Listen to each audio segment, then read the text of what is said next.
ঈদের আগে তৈরি পোশাক খাতের শ্রমিক কর্মচারীদের বেতন, বোনাস ও অন্যান্য ভাতা পরিশোধ এবং আমদানি রপ্তানি কার্যক্রম সচল রাখতে ঢাকা মহানগরী, আশুলিয়া, টঙ্গী, গাজীপুর, সাভার, ভালুকা, নারায়ণগঞ্জ ও চট্টগ্রামের পোশাক শিল্প সংশ্লিষ্ট এলাকায় সীমিত পরিসরে ব্যাংকিং কার্যক্রম চালু রাখার নির্দেশ দিয়েছে সরকার। পোশাক খাতে কর্মরতদের বেতন দেওয়ার সুবিধার্থে ২৫ ও ২৬ মে পোশাক শিল্প এলাকায় কিছু ব্যাংক শাখা খোলা রাখার নির্দেশ দিয়েছে কেন্দ্রীয় ব্যাংক। নেট ডাউন আছে বা বিভিন্ন খোরা অজুহাতও আমরা শুনতে পাই, যেগুলো আমাদের কাছে অ্যাকসেপ্টেবল না।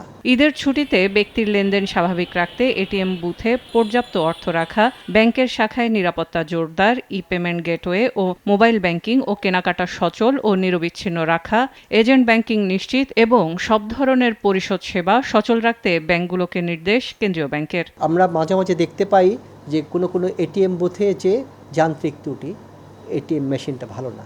আমরা এই কথা শুনতে চাই না।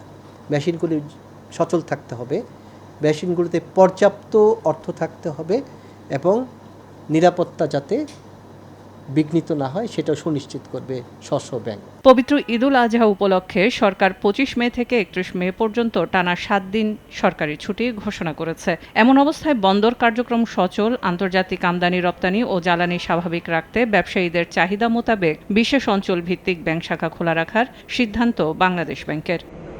সেলিয়া সুলতানা, সময় সংবাদ, ঢাকা।